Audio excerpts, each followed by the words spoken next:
Sebab wasiat ni secara umumnya dia sunnah, pasal dia satu bentuk tabarrung. Kita infak harta lah kepada sesiapa sahaja selain daripada waris. Kalau waris tak boleh. Lepas ayah mati tu,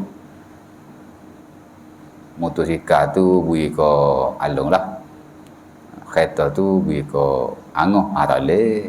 Wasiat tu tak pakai. La wasiyata li waris, innallaha qad a'ta kullazi haqqin haqqahu. Ya, ada Abi Daud daripada Abi Umamah Al-Bahili, Nabi kata tak boleh wasiat kepada waris. Nak bagi kat waris, bagi masa hidup. Masa hidup tu kan, dia bagi siap tu. Anak dia ada 5 orang, dia ada 5 biji rumah. Dia bagi rumah ni, rumah ni. Kalau dia ada rumah banyak lah, tak tahulah kot siapa ada rumah banyak macam tu kan. Mana tahu dia milioner. Ataupun dia bagi-bagi harta yang berbagai-bagai kepada anak yang berbeza-beza. Rumah dia bagi anak nombor 1. Betul tak? Tanah dia bagi anak nombor 2. Kereta gala bagi anak nombor 3. Tahu kereta gala?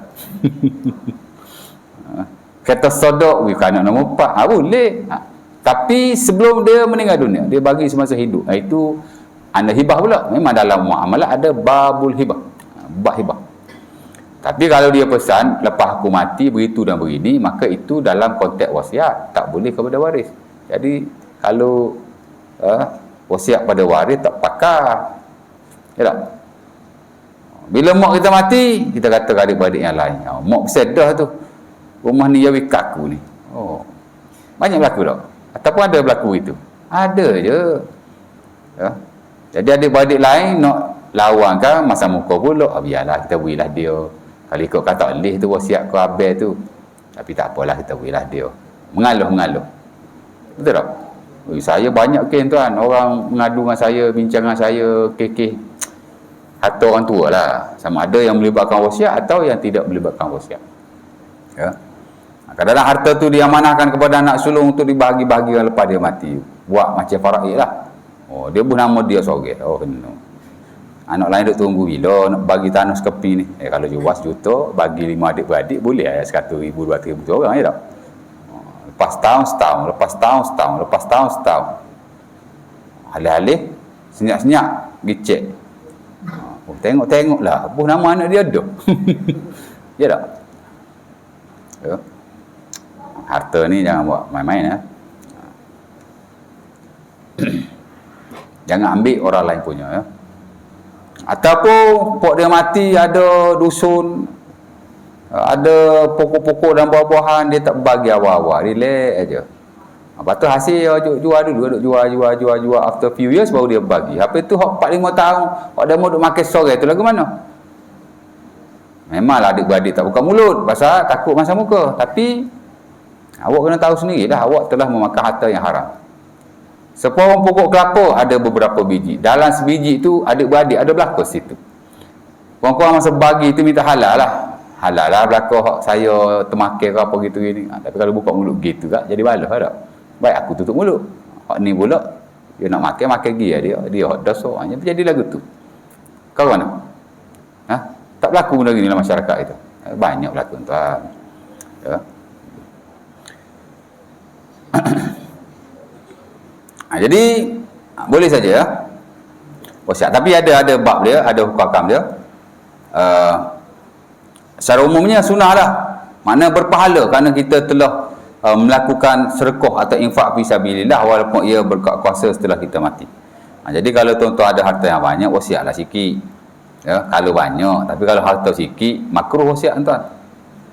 Sementara kalau ada waris-waris yang tak berapa senil lah mana, anak-anak bukan senil mana pun, harta pun tidak banyak, pergi wasiat tak haram tapi makruh. Tapi kalau kita ada harta yang banyak, memadailah untuk waris-waris kita menerima harta itu. Ataupun memang waris kita ni jenis kaya juga, pok kaya, anak kaya, jadi sebahagian daripada harta bapaknya wasiatkanlah ya. Tapi tetap tidak boleh lebih daripada 1/3 ya. Sunatlah, amat-amat digalakkan ya. Dan sebenarnya tak nanti kau kaya, maksudnya adalah portion-portion tertentu. Tapi kalau kita ada lebih harta, memang amat-amat digalakkan. Dan ini pernah berlaku kepada sahabat Rasulullah SAW. Seumpama dia akan Rasulullah Muslim, nama dia Sa'ad bin Abi Waqqas. Dia kata pada Rasulullah, wahai Rasulullah, aku ni harta banyak, anak aku seorang saja perempuan. Inni zuman walam yakun li illa ibnatan wahidah. Ya. Jadi afa tasaddaqu bisulusai mali. Dia harta banyak, anak seorang aja. Boleh tak aku nak wasiat 2/3 daripada harta aku ni? Ya. Awak. 2/3 from the property. Mana boleh tak? 2/3 kan? Nabi kata tak boleh. Pasal banyak sangat. Afatasaddaqu bi nisfi mali atau syatri mali, boleh tak? Half. Pasal banyak harta aku ni. Sahabat memang ramai yang kaya tuan. Abdullah bin Zubair bila dia meninggalkan harta yang banyak. Tapi pada masa sama hutang pun banyak. Tapi dia bukan hutang macam kita berhutang. Dia hutang kerana perniagaan. Ya. Betul. Adalah mana hak tertentu ke atas orang lain. Sehingga anak dia ambil masa beberapa tahun untuk nak cari hutang bapak dia ni. Ialah selagi hutang tak diselesaikan, harta tak boleh dibahagi-bahagikan. Memang kita nak cepat bagi harta faraid ni. Kalau boleh hari ni mati malam bagi lalu. Kalau boleh setelah diselesaikanlah apa yang patut. Ya tak? Tapi kadang-kadang tak selesai lagi, nak cek dulu. Janganlah hari ni mati malam nak bagi lalu. Awak nak harta ni. Jangan gitu. Relax dulu. Slow-slow lah cek dulu. Tapi jangan makan bertahun-tahun pula. Takkanlah nak cek hutang bapak kita sampai bertahun-tahun. Tak boleh dah begitu. Ya. Tapi kalau dah selesai, everything has been settled, malam boleh terus. Malah itu yang digalakkan dalam syarak supaya kita mempercepatkan pelbagai harta pusaka. Sebab bila pok kita mati, harta tu bukan hak dia lagi. Jadi hak kita dah. Jadi kita boleh menyegerakanlah dengan syarat diselesaikan hutang terlebih dahulu. Hutang settle dulu. Itu anak Allah bin Zubair ambil masa pasal dia nak cari bapak dia businessman. Ya. Bahkan sebahagian daripada prinsip yang diamalkan di perbankan pun memang ambil daripada beliau. Ya. Sistem tu. Orang nak pergi ke Mesir, nak bawa duit banyak-banyak dinar dirham, nak bawa. Dia ada anak di sana ataupun adik-beradik di sana yang ada harta juga.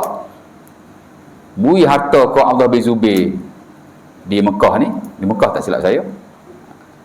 Abdullah bin Zubair bagilah surat. Mau nak bawa pergi Mesir berapa ribu? 10,000 nak bawa kena bawa pula. Jadi Abdullah bin Zubair macam bank kan. Bagi 10,000 pada Abdullah bin Zubair, Abdullah bin Zubair bagi kertas.